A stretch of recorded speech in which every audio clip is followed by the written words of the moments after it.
ঝাড়ু দিয়ে আকাশটা দেশে বাড়ি। স্যার আপনি কি দেখলেন? আমারটা জটিল রোগ, আমারটা কঠিন রোগ, ইয়াং বয়স, এই বয়স যদি কুজো হয়ে এরকম হাঁটে, এখন ওনার অবস্থা কি আপনারাই দেখেন। হ্যাঁ, এখন ভালো আছেন, এখন দাঁড়ানো যায় 80% লোক। শুকরিয়া থাকবে আল্লাহর উপর। আসসালামু আলাইকুম প্রিয় দর্শক, ছোটবেলায় দাদি নানিরা বিভিন্ন রকম গল্প করতেন ছোট বাচ্চাদের সাথে। তা আমিও ছোটবেলায় আমার দাদি বা নানি গল্প করছিলেন যে আগে পৃথিবীটা এরকম ছিল না, আগে আকাশটা খুব নিচু ছিল, একটা বুড়িমা ছিল, বুড়ি কুজো হয়ে হাঁটতেন, কুজো হয়ে এরকম হাঁটতেন, কারণ আকাশ খুব নিচু ছিল। হাঁটতে ওই ঝাড়ু দিতেন, ঝাড়ু দিয়ে দিয়ে আগেকার ট্র্যাডিশন কী ছিল, সকালবেলা ভোরবেলা উঠেই আগে রুম ঝাড়ু দিত, উঠান ছিল যেহেতু মাটির ঘর ছিল, উঠান ঝাড়ু দিত, ঝাড়ু দিয়ে নামাজ কালাম পড়তো। তো সকালবেলা ওটা ঝাড়ু দিতেন, ঝাড়ু দিতে দিতে বুড়ি কী করতেছেন, কুজো হয়ে হাঁটতে হাঁটতে কোনো কিছু যে এত পুষ্ট একটু সোজা হইতে পারে না আকাশের জন্য, ঝাড়ু দিয়ে আকাশটা দেশে বাড়ি বাড়ি দিলে আকাশ উপরের দিকে উঠতেছে। এটা একটা নারী দাদিরা মিথ, একটা বাচ্চাদেরকে বিভিন্ন ধরনের গল্প গুজব করতেন। আমার এরকমই একটা গল্প গুজব করছিলেন। আজকে আমার পাশে যিনি দাঁড়িয়ে আসছেন উনিও এরকম কুজো হয়ে আসছিলেন, শশীতে কুজো হয়ে হাঁটতেছেন। হাঁটতে হাঁটতে আমার কাছে যখন আসছেন তখন আসার পরে আমি দেখছি, দেখার পরে আমি বলছি আল্লাহর রহমতে ভালো হয়ে যাবে। দেখেন স্যার আপনি কি দেখলেন? আমারটা জটিল রোগ, আমারটা কঠিন রোগ, এত ডাক্তার দেখলাম, আরো ভালো করে দেখেন। আমি ভাই আপনার কোর্স কমপ্লিট করেন, মনের ভিতরে স্যাটিসফাইড হয় না, কিন্তু আমার তো জটিল বাবারা, আমি তো ডাক্তার কম দেখাই নাই, আমি কুজো হয়ে যাচ্ছি। মাঝে লাঠিও নিয়েছিলেন না, মাঝে লাঠি নিয়ে আমি কুজো হয়ে, ইয়াং বয়স, এই বয়স যদি কুজো হয়ে এরকম হাঁটে লাঠি নিয়ে কিরকম লাগে, তাহলে আমার জটিল রোগ। স্যার আমার ঘন্টার পর ঘন্টা দেখবে, শুনবে, তারপরে অ্যানালাইসিস করবে। স্যার কি দেখলো বুঝলাম না, মনের মধ্যে একটা ধুরকুচি থাকে যে আসলে কি হচ্ছে আল্লাহ জানে। আমি আল্লাহর উপর ভরসা রাখেন, নিতে থাকেন। এখন শুনবো উনি সেই বাঁকা অবস্থা, কুজো অবস্থায় থেকে কি অবস্থায় আছেন, কয়েকদিন ট্রিটমেন্ট নিলেন, কি করলেন। আলহামদুলিল্লাহ, শশী হাসপাতালের স্কিন কেয়ার ইউনিট, যেখানে বিশ্বের আধুনিক লেজার সহ এই অ্যাস্থেটিক পারপাজের অনেক ডিভাইস আনা হয়েছে, যেখানে মুখের যে কোনো দাগ, হাইপার পিগমেন্টেশন হতে পারে, গর্ত হতে পারে, মুখে অবাঞ্ছিত লোম হতে পারে, এই জাতীয় দাগ, ডার্ক সার্কেল হতে পারে, বা গ্লো করার জন্য হতে পারে, অনেকের মুখ ডাল থাকে, আকর্ষণীয় না, এগুলোর জন্য খুব সুন্দর ব্যবস্থা আছে শশী স্কিন কেয়ারে। আমার মনে আছে যে আপনি যখন শশীতে আসছিলেন তখন কুজো হয়ে আসছিলেন, কেমন আসছিলেন এখন তো দেখানো যায় কি অবস্থায়? আগে যখন আসছি আমি 20 দিন আগে, তখন ঘুটু এতটুকু আমি উপরে উঠতে পারতাম, এখন আলহামদুলিল্লাহ। আরে করতে পারতেন, এখন বুঝতে পারছেন তো ওরকম কি কি অসুবিধা হইতো তখন? তখন দাঁড়াইতে অসুবিধা হতো, পায়ে ব্যথা করতো অনেক। লাঠি নিয়ে হাঁটছেন কয়দিন? লাঠি নিয়েও 2-4-5 দিন হাঁটছি আমি।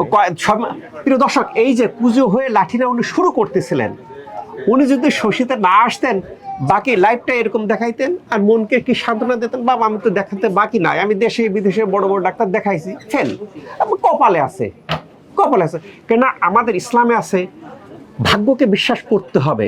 কি ইমানে মুফাসসাল 5 কলমে আছে না, ওখানে আছে 5টা বিষয়কে আপনাকে বিশ্বাস করতে হবে। আল্লাহর উপর বিশ্বাস রাখতে হবে, তার ফেরেশতাদের বিশ্বাস করতে হবে, তার কিতাবের উপর বিশ্বাস করতে হবে, তার রসুলের উপর বিশ্বাস করতে হবে, ভাগ্যের উপর বিশ্বাস করতে হবে। তবে আমার চেষ্টা অব্যাহত রাখতে হবে। এখন উনি কি করতেন যে কুজো হয়ে হাঁটি এই লাঠি নিয়ে শুরু করছিলেন 5-6 দিন না 4-5 দিন লাঠি নিয়ে শুরু করছিলেন, বাকি লাইফটা ওরকম কাটাই দিতেন, বলতেন যে বাবারে আমি তো চেষ্টা ত্রুটি করি নাই, আর শশী ফুসি কি বুঝে টুঝি না। তা আলহামদুলিল্লাহ আসার পর আমি দেখছি, দেখার পরে আমি ওনাকে অ্যাডভাইস দিছি অ্যাডমিশন নিতে হবে। আপনি ভর্তি অ্যাডমিশন নিয়েছেন 20 দিন না, 20 দিন অ্যাডমিশন নেওয়ার পর পার হয়েছে, এখন ওনার অবস্থা কি আপনারাই দেখেন। হ্যাঁ ইনশাআল্লাহ ভালো। শুকরিয়া কার উপর থাকবে? আল্লাহর উপরে। আল্লাহর উপর থাকবে। শশী কোনো রোগীকে ভালো করে না, ভালো করে আল্লাহ তাআলা। আমরা ওসিলা মাত্র, আমরা চেষ্টা করি, চেষ্টা ত্রুটি রাখি না। কেন এই যে রোগীকে সোজা করার জন্য যত রকম মেথড অ্যাপ্লাই করা হবে, এখানে সেই মেথডগুলি আছে, আমরা চেষ্টা করি। কত বুঝতে পারছেন? আসেন স্যার কয়দিনে ভালো হবে স্যার, গ্যারান্টি দেন।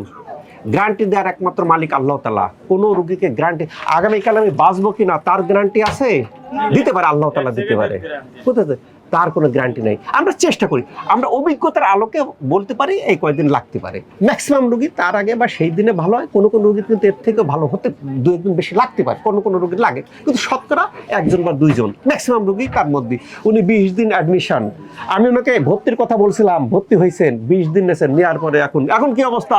এখনো ভালো আছি, এখন ভালো আছেন, এখন দাঁড়ানো যায় 80% লোক। আত্মীয় স্বজনরা বলছেন যে কুজো থেকে দাঁড়িয়ে গেলাম। অবশ্যই বাবারে বয়স বেশি না, এই বয়সে যদি কুজো হয়ে থাকতেন বাকি লাইফটা বুঝেন। আর কুজো হলে কি ঈদের আগের দিন আসছিলেন, না, আমি আসছি ঈদের আগে আসি না, ঈদের পরে আসছি। এখানে আসছি, পুজো হয় কি অবস্থা হতো, নামাজ কালাম? না নামাজ পড়তে পারতাম না, যেটা সত্য।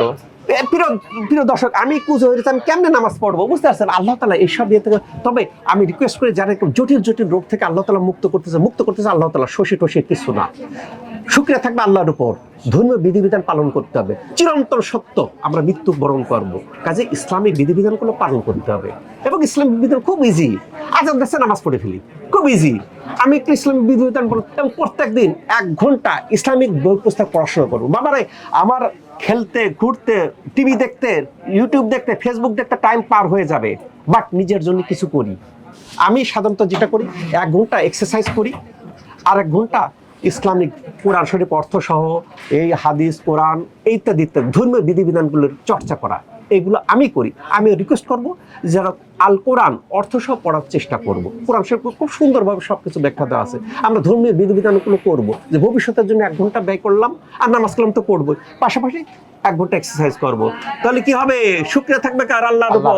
নামাজ কালাম পড়তে হবে অবশ্যই। যে আল্লাহ তাআলা ভালো করে দিলেন। আল্লাহ তাআলা আমাদের এরকম সবাইকে যেন ভালো রাখে এবং সুস্থ অবস্থায় ইবাদত বন্দেগী, আমাদেরকে সমাজের খাঁটি মুমিন বানায়, শুধু লোক দেখানোর জন্য না। আমি হজ করলাম, দাঁড়িয়ে রাখলাম, আমার সবাই ভালো বললো, এনে বলবো সুন্নতি, এ না। মনের ভিতর ভয় থাকবে আল্লাহর উপর, সন্তুষ্ট থাকবে আল্লাহর উপর, সমাজে কে কি বললো আমি ভালো হয়ে চলবো সেটার উপর না। আল্লাহ তাআলা আমাদের সবাইকে ভালো রাখুক এবং ইসলামিক তরিকা চলার তৌফিক দান করেন, এই প্রত্যাশায় আমি ডাক্তার শহীদুল ইসলাম।